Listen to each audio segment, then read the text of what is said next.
derecho y al revés. Las dos caras de la realidad.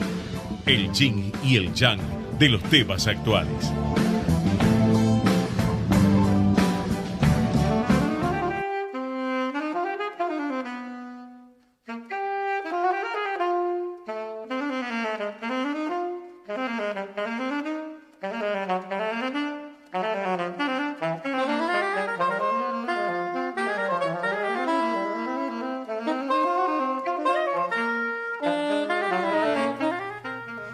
Buenas noches, aquí estamos nuevamente, programa 21 del Derecho y al Revés. Estamos con Eduardo Fabián Dubois, lo estamos extrañando a Alfredo Popritkin. Así es, solos en el atardecer. Solos en el atardecer, sí señor, y ya cayó la tarde.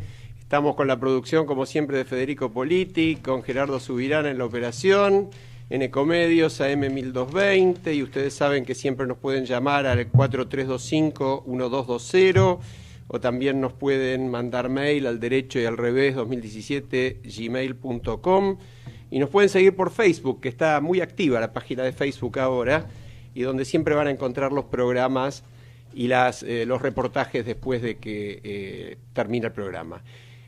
Yo quería, Eduardo, si no te parece mal, aprovechando que no está Alfredo, al que extrañamos, vamos a decir que lo extrañamos, pero tenemos cierto margen de tiempo adicional. No, lo que tenemos además es un margen para hablar de algo que a mí me parece que es muy importante y que por ahí Alfredo hubiera sido un poco cuidadoso en nombrarlo porque está involucrado. Dale, como no, un protagonista destacado. ¿Cómo no? Andrés Popritkin, el hijo de Alfredo, abogado penalista.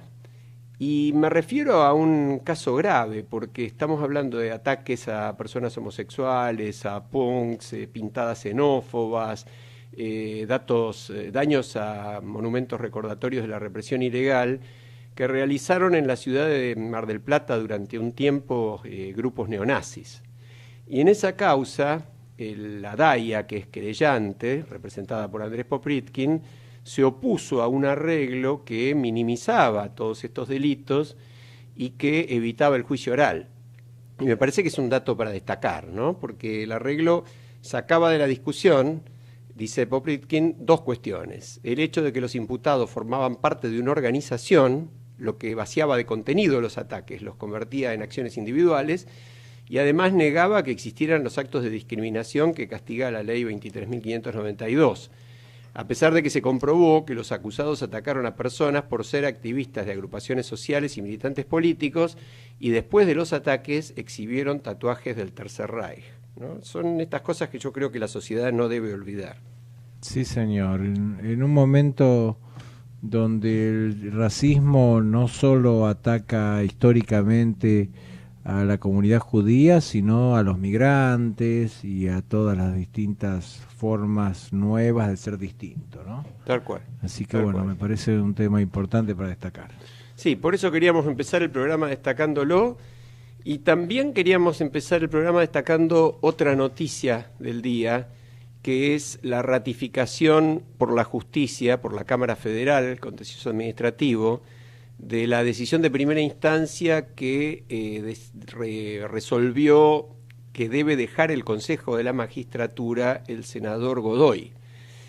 Recuerdan seguramente nuestros oyentes que el senador Godoy debe dejar el Consejo porque no es abogado.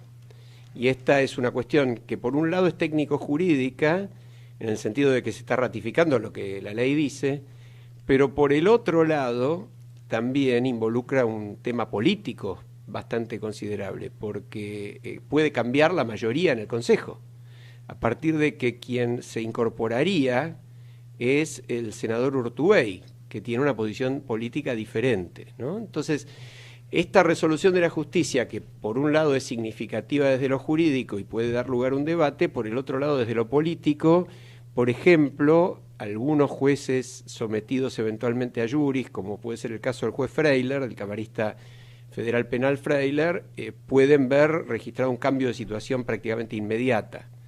Así que es otra noticia que queríamos destacar. Está muy bueno, sí señor. Y hay una tercera noticia, porque el día vino muy intenso, en la Argentina nunca hay mucho espacio para aburrirse, y es que la Corte Suprema dispuso que un empleado que perdió un juicio laboral pague los gastos del juicio. Pareciera una medida en la línea del presidente de luchar contra la industria del juicio. Estaría en esa línea, aparentemente. Yo no lo vería de esa manera, porque el caso es... Bueno, no le pusieron las costas al abogado. Ahí sería la industria. Eso es en realidad es una decisión muy prudente. Imponerle las costas al abogado me parecería un horror. Seguro. Pero, no, el caso es interesante, porque si uno lee la noticia y no la aclara, puede sonar mal o exagerada. En realidad se trata de un juicio donde el empleado reclamaba por un supuesto accidente, pero no se presentó en varias oportunidades a las intimaciones que se le hicieron para ser revisado por los peritos. Es decir, que la responsabilidad de que el juicio fuera rechazado es exclusivamente suya, eso dice la Corte. Por lo tanto, no hay ninguna violación del derecho a reclamar en juicio, sino que lo que hay es la lógica responsabilidad por el hecho propio. El incumplimiento, claro, de una carga o de una prueba, digamos. Tal cual. Pero no deja de ser un fallo novedoso, por eso lo queríamos mencionar. Muy bien. Y dale. No, yo tenía un tema vinculado a este proyecto de responsabilidad penal de las personas jurídicas. Bárbaro. Que, como sabemos, es un tema interesante, que está siendo debatido.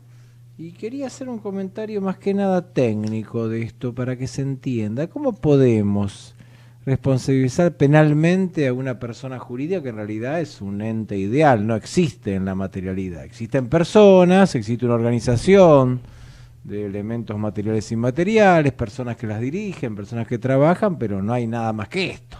Tal cual.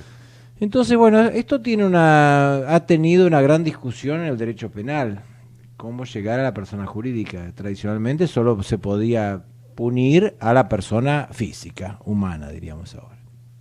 Y ahí entonces es como que se construyen dos teorías, una teoría tradicional que podemos llamar vicarial, el vicario es como una especie de representante, ¿no es cierto? Entonces, ¿qué se dice? Bueno, si la persona humana cometió un delito, pero lo cometió en nombre y representación de la sociedad y en beneficio de la sociedad, de esta sociedad comercial, de esta empresa, entonces acá podíamos trasladar de alguna manera la culpabilidad de la persona humana a la empresa que fue beneficiaria y en cuyo nombre esto se hizo. Esto sería una teoría vicarial clásica. Ahora, en cambio, la teoría que se está imponiendo es la culpabilidad por defecto de organización. ¿Qué se dice? Bueno, usted debería tener organizado un sistema de controles, de procedimientos que impida la comisión de delitos o que lo haga muy difícil o muy visible. Si usted no arbitró este sistema, usted tiene una especie de culpa invigilando, una culpa de no haber arbitrado. Ahora, yo me pregunto más desde lo práctico, ¿no? Cuando hablamos, por ejemplo, de la comisión de delitos, el tipo de Odebrecht, donde el beneficio derivado de toda esta actividad, pagar coimas, cargar sobreprecios a la obra, claramente está en cabeza de la empresa, porque es la empresa la que se lleva mucho más dinero del que se hubiera llevado, o la que se lleva una obra que no se debería haber llevado o que no se hubiera llevado sin eso. Parece lo más razonable del mundo que se responsabilice a la empresa también desde el punto de vista penal, porque de lo contrario, ese ente, es decir, todos sabemos que las sociedades no son más que herramientas jurídicas. Claro. Entonces, le damos esa herramienta jurídica para generar, en todo caso, bienes y servicios, para producir una actividad que en definitiva sea productiva para los socios, pero también para la sociedad, y después ese ente es el que termina beneficiándose por los delitos cometidos por sus directivos. Bueno, está bien, un tema es el beneficio, esta es la teoría tradicional, pero se está queriendo ir un poco más allá y viendo que tiene que haber procedimientos de debida diligencia, tal como prevé el artículo 23, inciso J de este proyecto de ley. Y bueno, aquí en estos procedimientos, si los podemos encontrar, dice: programa de integridad. Se considera que un programa de integridad es efectivo cuando se adecua a los riesgos propios de la actividad que realiza la persona jurídica, a su tamaño, a su capacidad económica, a los fines de detectar, prevenir, remediar y reportar ante las autoridades correspondientes los hechos delictivos abarcados por la ley. Y el inciso J dice, procedimientos que comprueben la integridad y reputación de terceros o socios de negocios, incluyendo proveedores, distribuidores, prestadores de servicios, agentes intermediarios, al momento de contratar sus servicios durante la relación comercial. Es muy interesante esto. Esto se vincula un poco al complaint, un poco a todas las normas de procedimientos de cumplimiento que evitan cosas, ¿eh? Así como en el lavado tenemos procedimientos informativos para evitar lavado, bueno, estos serían procedimientos que cada sociedad debería estructurar dentro de su organización según su tamaño, para, llegado el momento que estuviera conectada a algún delito, poder ver si hubo una culpa por no arbitrar estos mecanismos, o si no tiene culpa porque los arbitró y no obstante eso el delito se cometió. Es decir, por ahí te lo digo otra vez, en palabras más simples, sí, ¿no? Va un gerente de la sociedad y incluso negocia un beneficio para él. Bien. Y genera que gracias a eso y a las coimas que paga, esa sociedad obtenga una contratación del Estado. Vuelvo siempre a las del Estado porque son más fáciles de entender. Lo que está diciendo este proyecto es que si la empresa no solamente no debe hacer esto a través de sus socios mayoritarios, directivos, personas responsables, sino que si lo hace algún funcionario de la empresa, aún sin que lo sepan esos directivos, pero la empresa no controló lo suficiente, es responsable de todas maneras. Claro, y fíjate, por ejemplo, que le pidiera declaraciones juradas de bienes a los gerentes o a los compradores o los vendedores, ¿no? A claro, sus compradores o vendedores, claro, o que fiscalizara, o que de alguna manera estableciera procedimientos de lo que esto resultara, si se está haciendo o no se está haciendo, ¿no? Parece que es interesante la idea, es una idea de lo que sería la responsabilidad, autorresponsabilidad, me parece que es una idea más moderna que la anterior, que es simplemente extender, y como siempre tiene una contrafuerza, que es la siguiente. En Argentina, en las economías emergentes, las empresas que desaparecen no reaparecen enseguida. Uh-huh. No hay un mercado de creación de empresas importante en el cual vos digas, bueno, a esta empresa la cerramos porque le aplica una multa, la empresa quiebra, no la puede pagar, paga lo que puede, desaparece, y este personal va a ser enseguida tomado por otra, y estos recursos materiales, herramientas, maquinarias, todos van a ser enseguida puestos en el mercado y aprovechados, como ocurre en economías que funcionan. La nuestra no es así. Entonces, hay un principio nacional de conservación de la empresa. Uh-huh. Este principio incluso en algunas de las leyes como la penal tributaria, que tienen ya la sanción de penar a la empresa y tiene una sanción incluso de clausura y de disolución y de liquidación de la empresa, exceptúan el caso que la empresa sea socialmente útil. Correcto. Que claro, con el criterio de empresa socialmente útil habrá que verlo, ¿se refiere a utilidad por lo que produce, por el bien o servicio que produce en el mercado, o utilidad porque contrata gente y produce mano de obra? Habría que ver cómo lo medimos, ¿no es cierto? Entonces lo que habría que ver cómo se compatibilizan estas sanciones a las empresas con la necesidad que tenemos en los países emergentes de que las empresas continúen. ¿Correcto? Es correcto. Habría que ver cómo sancionar realmente a la empresa sin que esto afecte decisivamente, sí, por ejemplo, su sin perder la fuente de trabajo. Claro, yo creo que ese es un poco un desafío que tenemos que irnos planteando. Sí, y dejarlo lo suficientemente claro como para que tampoco quede abierto a la arbitrariedad, ¿no? Porque ahí es donde también entramos otra vez en posibilidades de abusos y de corrupción. Ahora, yo pensaba, lo que vos decís se vincula con otro tema que teníamos para hoy, que es con motivo de la multa récord de 2.700 millones que la Unión Europea le impuso a Google por manipular los resultados de las búsquedas, pensar un poquito qué significa esto en mercados que están cada vez más concentrados, ¿no? Sobre todo a nivel global. Es decir, recordemos, lo mencionamos en el programa anterior, la acusación contra Google es la de distorsionar los resultados de las búsquedas de Internet para favorecer a su servicio de compras, Google Shopping, perjudicando tanto a rivales como a consumidores. Es decir, aprovechan, ¿uno qué hace hoy? ¿Cuál es el verbo Confía. por ahí más conjugado? Googlea. Googlea, tal cual. Bueno, Google tenía, por lo menos en Europa, posiblemente lo tenga en otros lados, desviados esos buscadores a generar interés comercial propio. Y claro, esto yo hacia diría... los productos y servicios que quería vender. Claro. Porque claro. los productores de esos servicios pagaban para estar arriba Exacto, en las búsquedas. Exacto, Correcto. a su sector de comercialización. Correcto.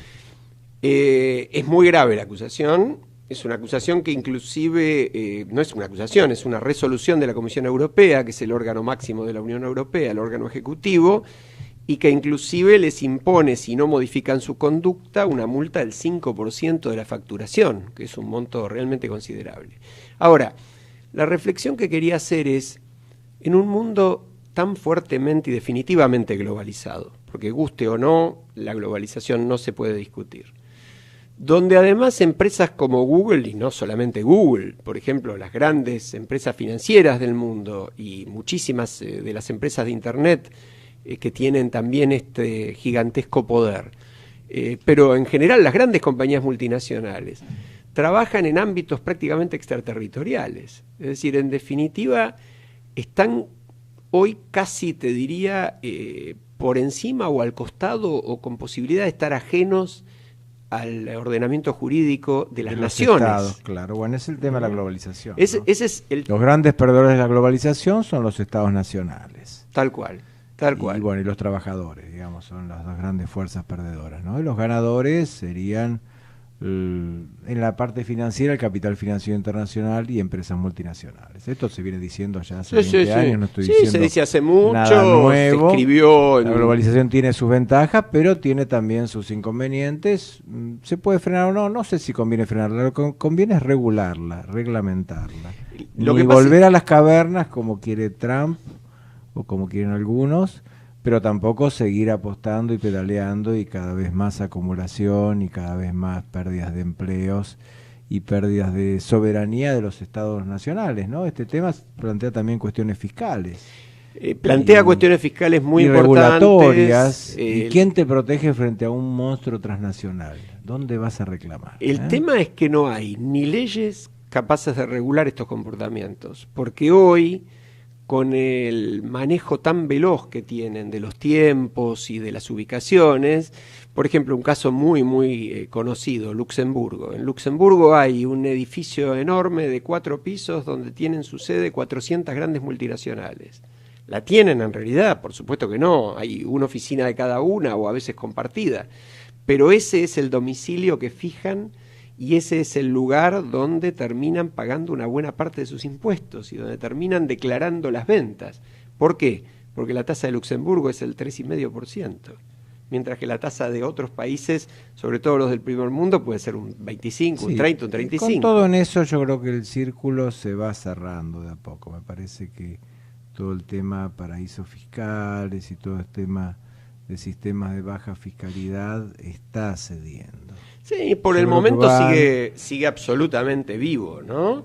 Ahora, al margen de la cuestión de la evasión, porque eso es evasión, yo digo, no hay normas que se puedan aplicar en todos lados. Vos decías régimen fiscal. Claro. Tendría que haber un régimen fiscal básico. Acá la que tendría que trabajar es las Naciones Unidas o acuerdos multilaterales.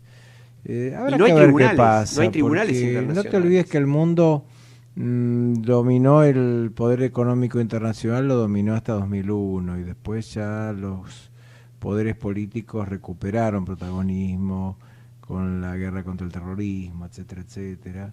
Y entonces ahora yo creo que puede haber más elementos para que los estados retomen su control rector de algunas cosas. Pero otras se van a escapar, son muy complicadas y a lo mejor los que tienen que ayudar son los consumidores.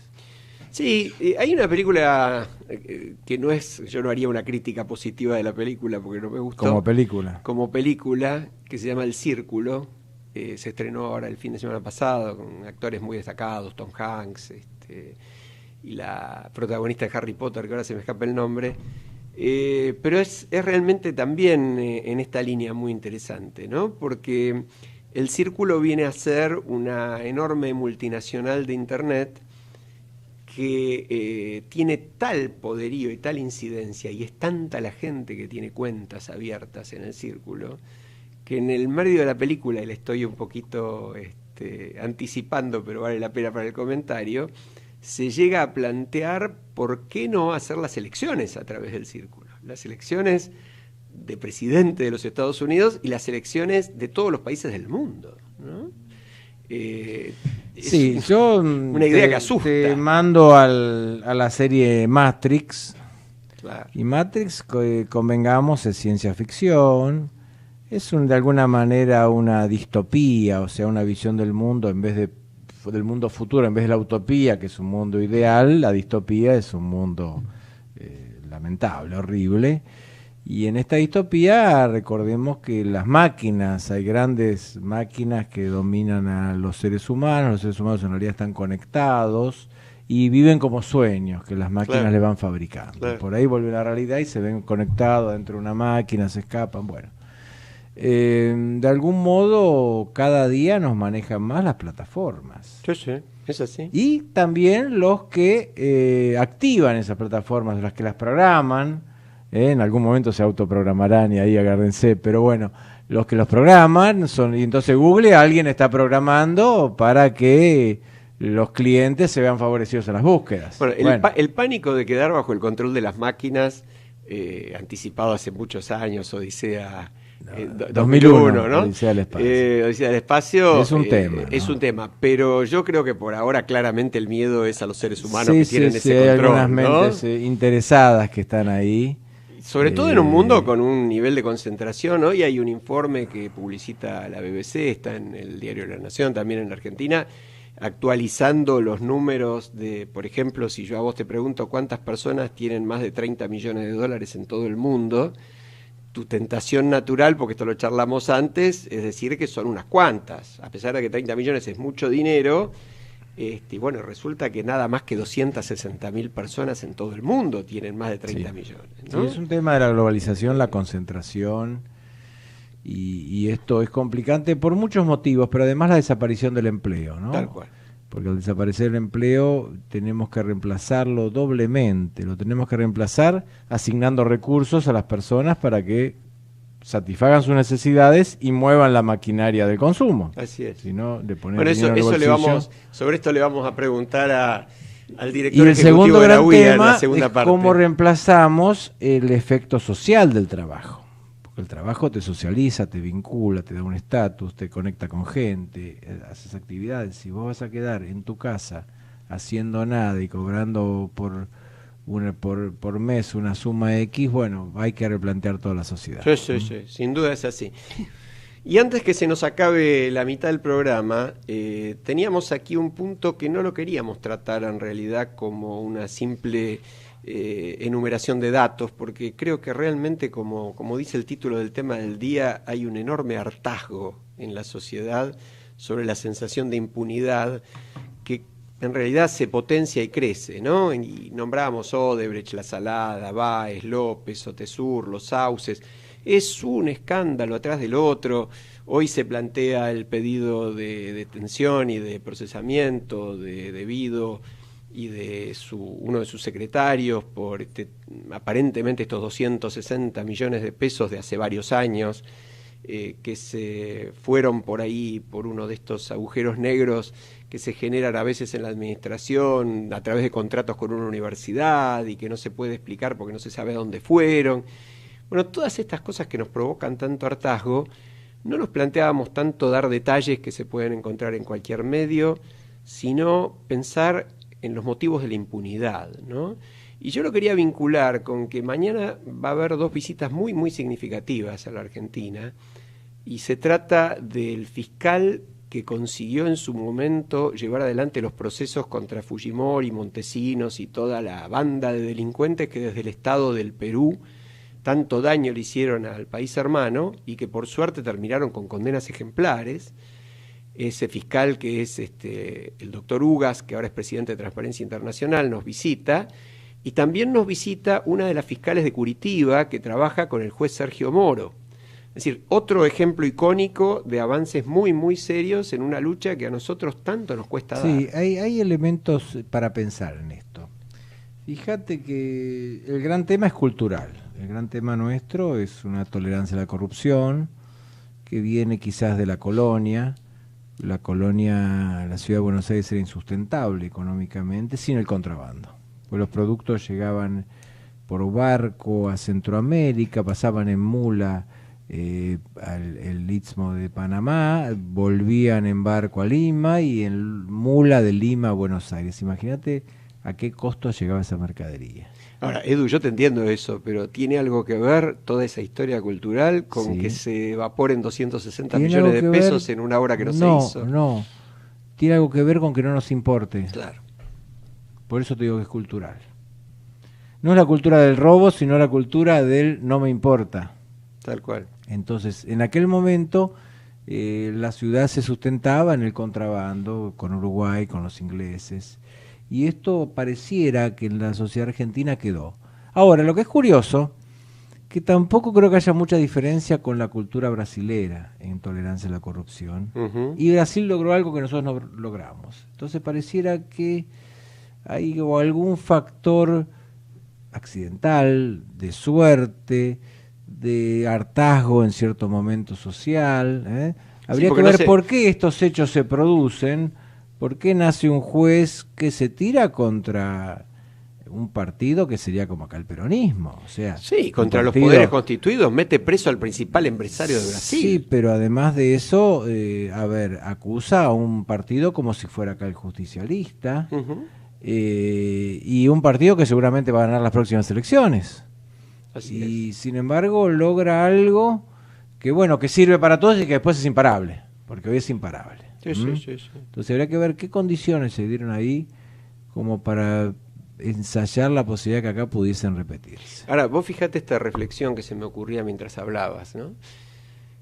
Hoy en la campaña electoral el tema de la corrupción, ya en la campaña electoral en la que estamos inmersos, el tema de la corrupción figura cuarto, quinto, no califica, a pesar de la magnitud de la corrupción. Y uno puede pensar, la economía está mal, sí, está sumamente complicada. Los motivos sería muy largo enumerarlos acá, pero bueno, que está mal, está mal. Y que la gente se preocupe porque necesita sobrevivir es lo más lógico del mundo.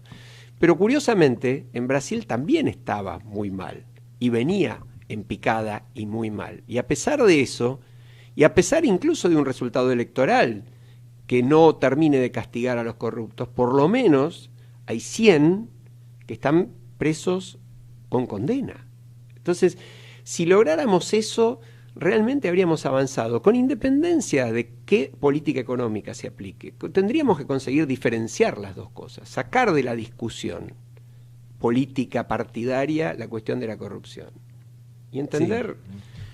No es sencillo. También está el caso de Italia con la mafia, ¿no? Y todo lo que se hizo en su momento. Sí, y después vino Berlusconi. Y que se logró bien, pero sirvió, desbarató, ayudó. Fue muy importante contra algo que no se podía, y también un país con una gran matriz de tolerancia a la corrupción. Es así. Entonces, bueno, habría que ver qué podemos aprender de esto.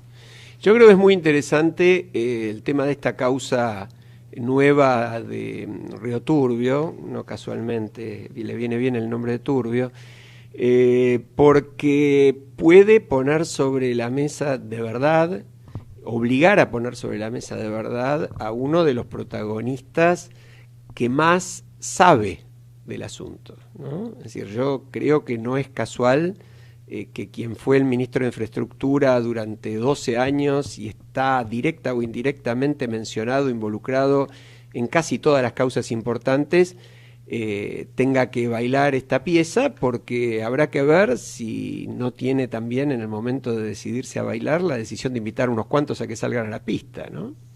Es un tema complicado. Coincido plenamente.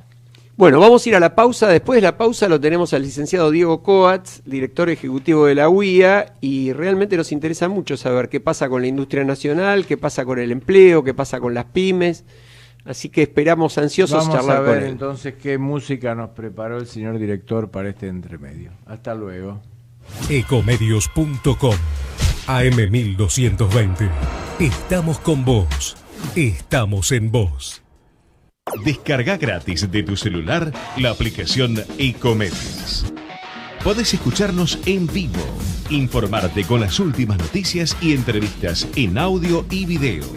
Búscala y bajate la aplicación Ecomedios. Podés vernos en vivo en ecohd.com.ar. Conectate con nosotros. Contestador 5 254 2353. Con Personal, contrata el mejor plan de 4 GB por mes y al mejor precio garantizado. Llévate un Samsung Galaxy J2 Prime a 2.999 pesos o un LG K10 a 3.399 pesos. Internet para que todo suceda. Personal. Más información en personal.com.ar.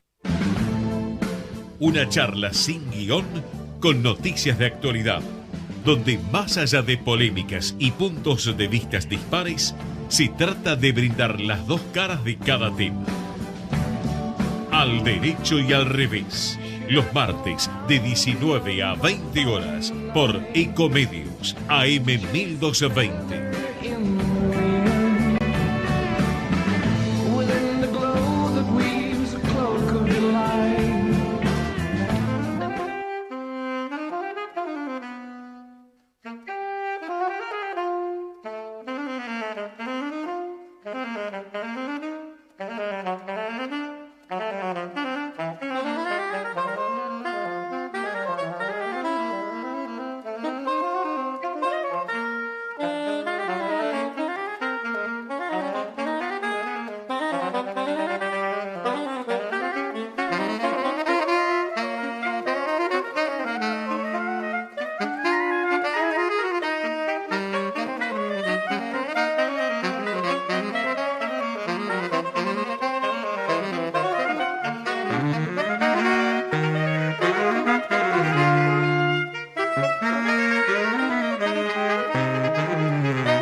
Bueno, estamos de vuelta y vamos a conversar con el licenciado Diego Coats, director ejecutivo de la Unión Industrial Argentina, un hombre con fuertes antecedentes académicos, con un amplio conocimiento de la economía. Diego, ¿cómo te va? Alejandro, ¿qué tal? Muy buenas tardes. Bueno. Buenas tardes, Diego. Soy Eduardo Fabier Dubá, acompañando acá a Alejandro y muy interesado en tus comentarios. ¿Qué tal, Eduardo? ¿Nos podés contar, para empezar, un poquito tu rol ahí en la UIA y qué está haciendo la UIA por los temas que nos interesa, que es la industria nacional? A ver, yo estoy hace bastante tiempo en la UIA, durante mucho tiempo estuve a cargo del Centro de Estudios Económicos, estoy en la dirección ejecutiva, hace un tiempo el actual secretario de Industria también estuvo en esta función. Y bueno, para que el que no lo conoce, la UIA, más allá que tiene 130 años de historia, es una entidad con mucho rol en los avatares de la coyuntura económica y política en la Argentina, es una entidad con mucha presencia pyme y federal, es decir, la particularidad de la UIA es su heterogeneidad, como es la heterogeneidad que tiene la industria argentina, con empresas internacionales, empresas grandes de capital nacional, empresas medianas y pymes de todas las regiones del país. Entonces conviven sectores como el juguete, los textiles y la metalmecánica, con la automotriz, la minería o el sector farmacéutico, que si bien tienen temas en común, obviamente hay temas que son muy diferentes por la propia característica de cada uno de los sectores, ¿no? Ahora, Diego, y desde esta visión, justamente, una unión industrial federal, diversa, con mucha presencia de pymes, ¿cómo ves vos no solo la situación de la industria nacional, sino sobre todo la situación de las pymes como generadoras de empleo, que es uno de los grandes problemas que vivimos en la Argentina, nos parece? A ver, Alejandro, para ponernos un poquito en perspectiva, no me quiero ir mucho en el tiempo, pero para ubicarnos, la industria tuvo hacia fines de los 90 una crisis importante.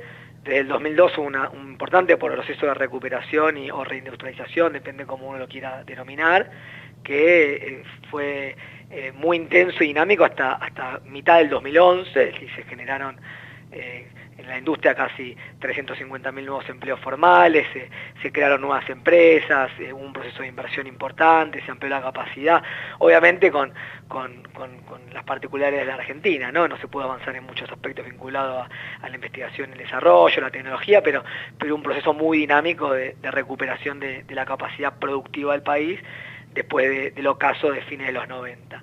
desde el 2011, digamos mitad del 2011, fines del 2011, la Argentina entró, que era como la etapa que uno pensaba hacia fines del 2011, había problemas macroeconómicos, había problemas sectoriales, se hablaba de, bueno, a corregir el trazo grueso de la macro, como decimos los economistas, y avanzar en la agenda, en el desarrollo productivo, la agenda de la sintonía fina.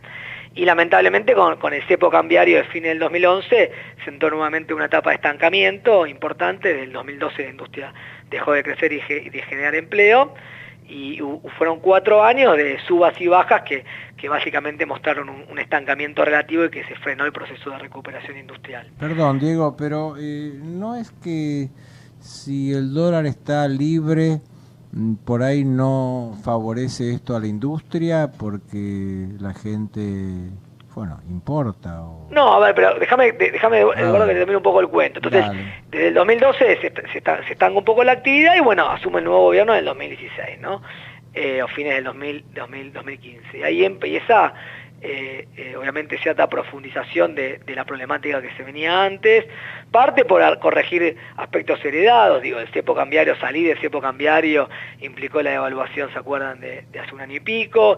Eso hizo que el primer semestre se caiga el mercado interno y que le afecte muchas pymes, pero uno suponía que una vez que se pase esa etapa, el sector productivo y la economía en general debiera empezar a repuntar, pero ahí entraron los temas que no se pudieron corregir, que es lo que estamos observando hoy, que tiene que ver con una tasa de interés muy alta, un tipo de cambio que no queda claro cuál va a ser, los aumentos tarifarios que en particular a las empresas que demandan mucha energía los han complicado mucho, obviamente la caída del mercado interno, una situación brasileña muy complicada. Entonces, si bien la primera parte del año pasado uno podía pensar que iba a ser difícil, la pregunta aquí es por qué no se recupera la economía en general y por qué la industria incluso está por debajo de lo que viene la economía. Bueno, básicamente porque hay muchos aspectos para trabajar que si no se modifican va a costar ver una mejora de la industria y en particular de las pymes y del empleo, ¿no?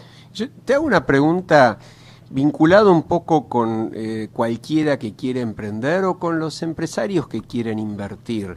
Y esta vieja muletilla, pero al mismo tiempo tema complejo para analizar, que es la llamada seguridad jurídica, la previsibilidad, digamos, la certeza de que invertís en determinadas condiciones, pones todo tu esfuerzo y vas a poder mantener esas condiciones durante un X tiempo. ¿Vos pensás que eso realmente, como mucha gente dice, falta en la Argentina? Y en todo caso, ¿cómo se puede conseguir? A ver, digamos, el sistema es bastante pragmático. En Argentina en el 2001 hizo uno de los peores defaults de la historia del capitalismo moderno. El riesgo país que subió hasta 5.000 puntos básicos, es decir, 5.000, veníamos de 700, y en el 2005, fines del 2005, teníamos menos riesgo de país que Brasil, cuando Lavagna y Kirchner renegociaron la deuda externa, incluso con 20% de acreedores que no habían entrado, que eran los famosos holdouts, digo, ¿no? Porque la economía andaba bien, se crecía, y básicamente las condiciones macro eran favorables, digo, ¿no? El 2011, primera etapa del 2011, la inversión sobre PBI era muy alta, digo. Entonces, digo, para bajarlo un poco a la tierra más del terreno de los economistas, el empresario invierte básicamente por dos elementos, por lo menos es lo que pienso yo. El primero es porque haya un mercado importante y que efectivamente se esté vendiendo más, y eso depende tanto del mercado interno como de las exportaciones. Entonces yo invierto si pienso que voy a vender más en el futuro, si no voy a invertir para ampliar mi capacidad, que es un primer elemento, ¿no? Que uno podría tildarlo entre los economistas con un sesgo más keynesiano, pero eso es un elemento muy importante. O sea, que haya demanda. ¿O que haya demanda, consumo, actividad. El segundo elemento, y en particular para un sector como la industria, en el cual las mejores inversiones tardan en madurar y en amortizarse, porque son inversiones que requieren calificar trabajadores, invertir en tecnología, se requiere que haya rentabilidad hoy y perspectiva de rentabilidad en el futuro, que uno pueda amortizar esa inversión. Y ahí, Alejandro, entra la famosa seguridad jurídica, porque finalmente en el futuro, ¿qué va a ocurrir con el tipo de cambio, con las condiciones, con los impuestos, con la previsibilidad, con los costos? Y atrae la seguridad jurídica básicamente porque Argentina, más allá del CEPU y otros avatares, es un país con democracia y con reglas relativamente claras, por suerte, de su vida institucional, pero donde aparece más El riesgo es, bueno, qué va a pasar en el futuro con los impuestos, qué va a pasar en el futuro con el mercado cambiario. Bueno, ahí es difícil pronosticar teniendo en cuenta la volatilidad o los cambios permanentes que hay en la economía argentina. Bien, te quería hacer una preguntita más puntual. Vos viste que últimamente hubo una especie de debate sobre la industria del juicio laboral, si qué es lo que está pasando con esto, pero hay un dato muy objetivo que se refiere a que tanto la pyme como la gran empresa tienen los mismos costos laborales y sobre todo en caso de despido tiene esas famosas multas de la multa de la multa de la multa que terminan cuatruplicando o quintuplicando la indemnización y pueden llevar la empresa tranquilamente a la quiebra. En este sentido, ¿hay una posición de la Unión Industrial? ¿Hay algún proyecto? ¿Hay algo concreto que vos conozcas? A ver, nosotros desde la UIA venimos trabajando con el tema de la RT y la litigiosidad laboral hace mucho tiempo, en la modificación que hubo en la gestión anterior, con el gobierno de Cristina Kirchner y en la modificación a la ley actual que hizo el reciente gobierno. Acá hay datos que son objetivos, ¿no? Primer dato positivo es que la siniestralidad es un tema muy antipático, porque la siniestralidad en las fábricas cayó en los últimos 15 años casi un 50%, es decir, los accidentes bajaron muchísimo en un contexto donde hay mucho más empleo y mayor cobertura. Primer dato objetivo, bajó la siniestralidad. Es decir, hay menos accidentes. Y hay menos accidentes, 45% menos accidentes de lo que había hace 10 años, con más empleo encima, ¿no? Porque hay más trabajadores, primer punto. Segundo punto, que se hizo la gestión anterior y también esta gestión, se actualizaron todas las indemnizaciones, que era un reclamo lógico porque en un momento se habían desactualizado por inflación, es un tema muy técnico, pero se modificaron fórmulas y hoy se actualizan por inflación y las indemnizaciones pasaron a ser indemnizaciones acordes a los estándares internacionales. Estos dos datos positivos, ambos a favor del trabajador y que muestran que el sistema funciona mejor. ¿Te estás refiriendo a los accidentes? Y a los accidentes, RT. ¿Cuál es la parte negativa? Que aunque baje la siniestralidad y mejoren las indemnizaciones para los trabajadores cuando efectivamente hay un accidente o hay un problema de cierta pérdida de capacidad de un trabajador frente a una rutina, la litigiosidad y la judicialización siguió aumentando y en los últimos 5 años creció casi 100%. Hay un stock de juicios de 350.000, aproximadamente 350.000 juicios en stock por un valor de 5.000 millones de dólares, lo cual ha llevado, con las modificaciones sucesivas que hubo en las leyes, a que una pyme, por ejemplo del sector plástico, metalúrgico, esté pagando por la cobertura por el sistema de RT una alícuota de casi 10%, es decir, es 10% para financiar un sistema que está prácticamente en crisis, con juicios por todos lados, que no va al bolsillo del trabajador y es un costo para la pyme. 10% de la masa salarial. De la masa salarial. Es decir, por cada... Lo mismo que la jubilación, un aporte patado para la jubilación. 10%. Qué barbaridad. Ahora, eso no va al bolsillo del trabajador. Y ese es el costo, perdóname, que además no resuelve el riesgo, porque lamentablemente se siguen dictando todavía fallos según los cuales la RT responde hasta un punto, pero por encima de ese punto tiene que responder también la empresa. Totalmente, ahora con la nueva ley y con la modificación del gobierno anterior, los juicios van a la RT y la RT se da vuelta, ya no va a la empresa porque la mayoría no van por la cuestión civil, van por la vía laboral o comercial y la RT termina pagando el juicio. La RT se da vuelta y le carga el juicio, el costo a la empresa en promedio. Claro. Entonces, estos son, para decirlo en palabras concretas, estos son cuasi rentas que afectan la competitividad, que no van al bolsillo del trabajador y que son finalmente, cuando uno termina hablando de tipo de cambio y por una empresa resolverle este tema, bajarle 5% o 6% la alícuota, es una mejora cambiaria sin entrar en un terreno tan complicado como la macro. Es enormemente más competitiva, porque eso la priva de poder competir, por ejemplo, para exportar, ¿no? Y son cosas que digamos que existen solamente en la Argentina y acá no se habla en ningún momento de sacarle un beneficio al trabajador, ni mucho menos, sino justamente toda la parte de las cuasirrentas que termina siendo los peritos, los abogados, toda esta judicialidad que termina siendo más gastos y ingresos para el mundo del derecho laboral que para el trabajador en concreto. Digo, acá nadie está cuestionando que el trabajador tiene que cobrar lo que corresponde, hay que hacer prevención en el trabajo. No, a mí lo que me parece muy interesante de lo que vos me estás planteando justamente es que empezaste diciendo, Baja la siniestralidad, lo que implica que las empresas están tomando mejores medidas y el sistema funciona para proteger al trabajador con menor cantidad de accidentes.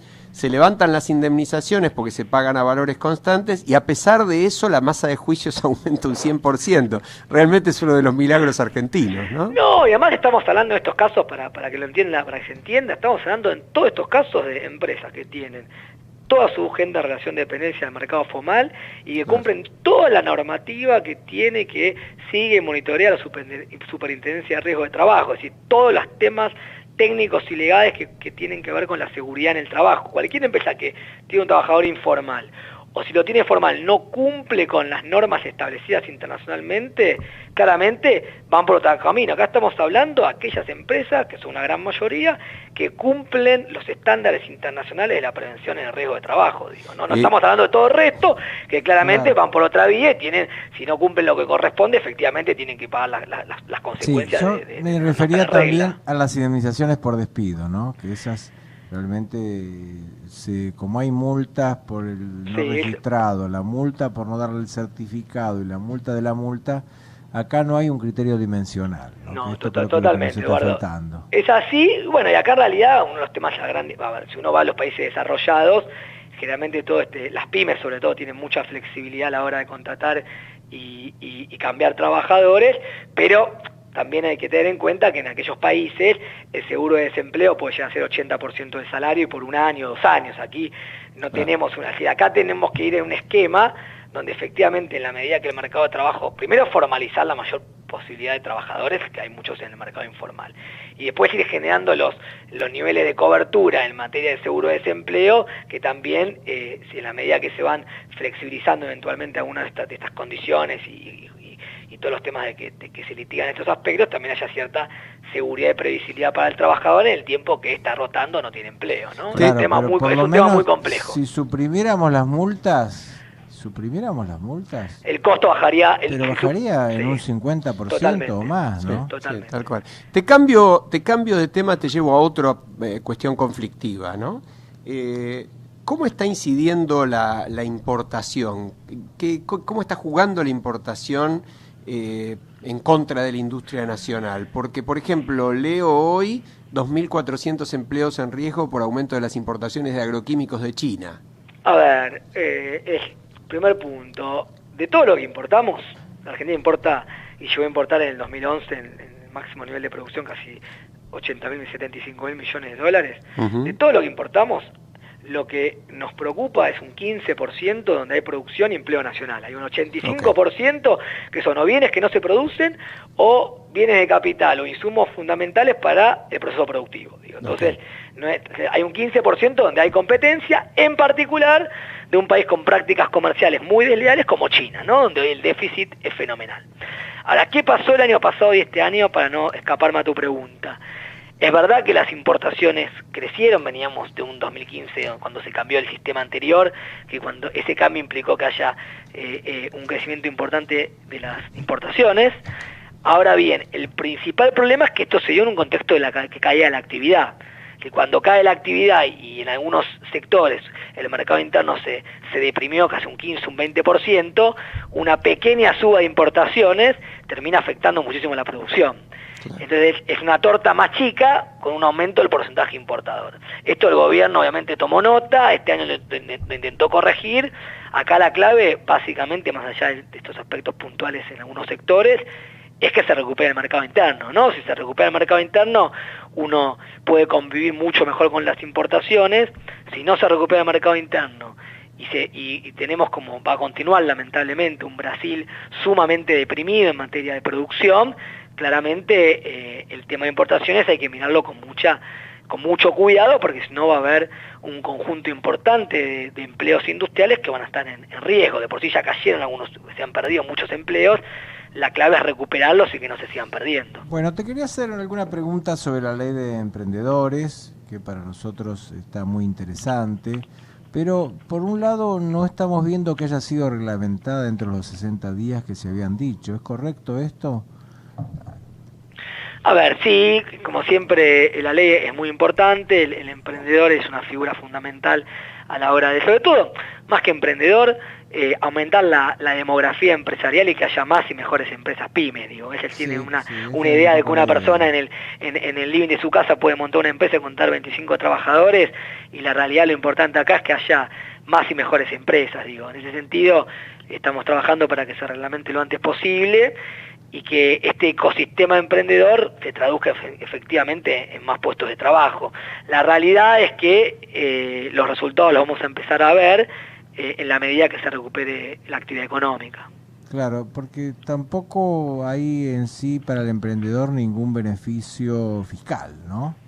Lo que salió son posibilidades de financiación con ciertos límites, ¿es correcto? Es así, y bueno, un gran tema de discusión, que seguramente va a ser el número 1 de la agenda durante el 2018, es la famosa reforma tributaria, porque en Argentina claramente el sistema tributario, además de ser cada vez mejor y más equitativo, tiene que generar los incentivos, para agregar valor. Hoy es mejor producir soja y trigo en términos de incentivos de acuerdo al sistema tributario que transformarlos en snacks o en galletitas para exportar con más empleo y con valor agregado, digo. O es mejor, como dice la propaganda de un conocido banco, irse a correr por Palermo y poner la plata totalmente, en ¿no? Entonces, el sistema tributario lo que tiene que hacer es que un empresario no tenga que financiar al Estado si quiere agregar valor al proceso productivo e invertir en tecnología. Tiene que al revés, el Estado tiene que incentivar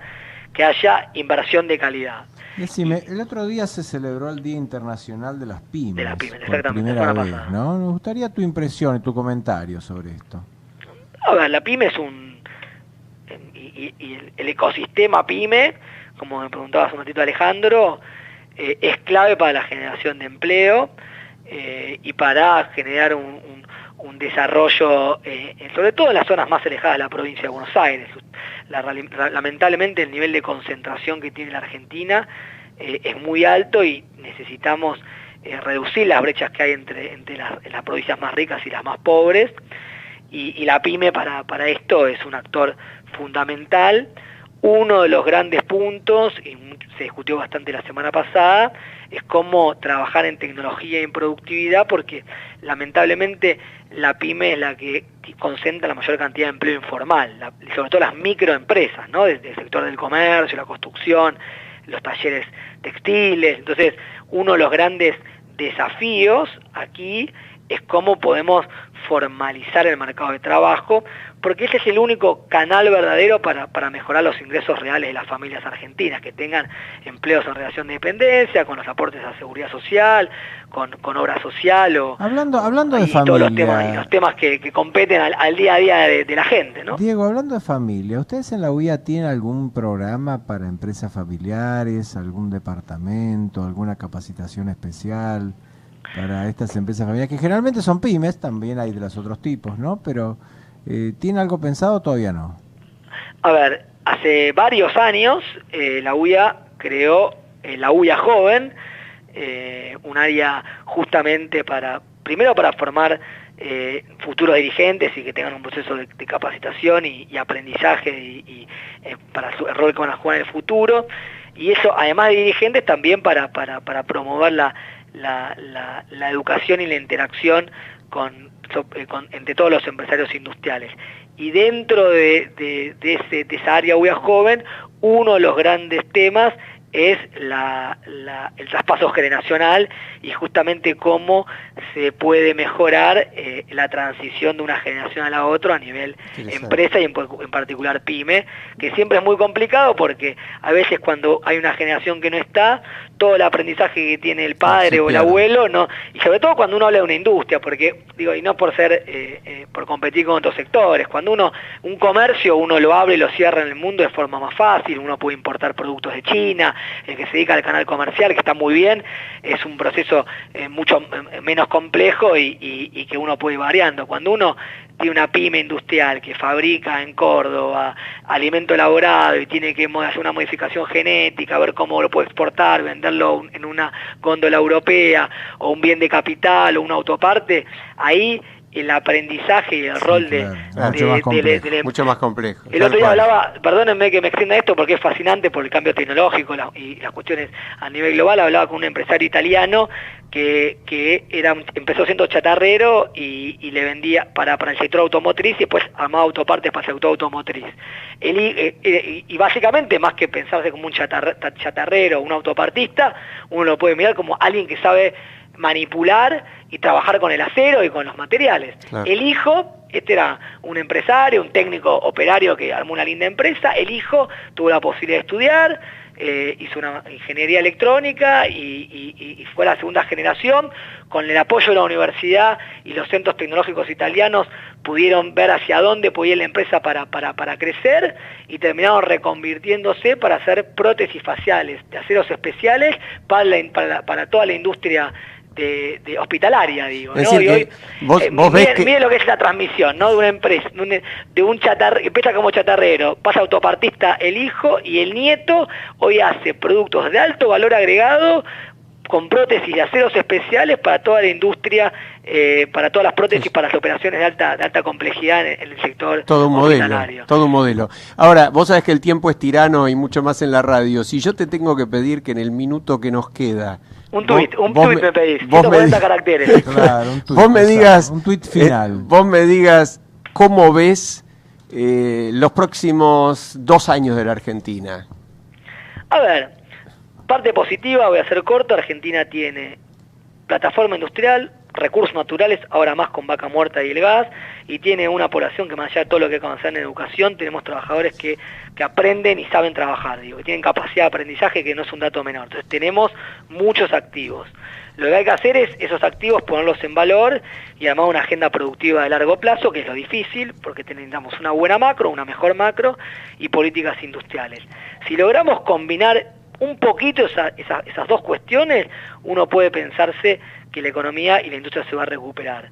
Si no lo hacemos y se toma el atajo importador, de nuevo quedamos en la trampa de las LEVAC, que la tasa de interés, que la parte financiera, no vamos a ir a una recesión como el año pasado, pero tampoco vamos a despegar, vamos a seguir en este nivel de producción. Buena síntesis, Diego. Depende un poco de lo que hagamos, como lo que haga tanto la política pública, hay un rol de los empresarios, los trabajadores, poner esto en movimiento rápidamente. Buena síntesis, te agradecemos mucho. Muchas gracias. Diego Coats, director ejecutivo de la UIA, muchas gracias, un abrazo. Y le damos paso, ya estamos yéndonos, recibimos a los amigos de Vélez Radio, Carlos Martino, Diego Guitián, Tomás Amerio, preparándose. El Fortín se nos viene encima, señores. Hasta la semana que viene. Buenas noches, hasta la próxima, gracias.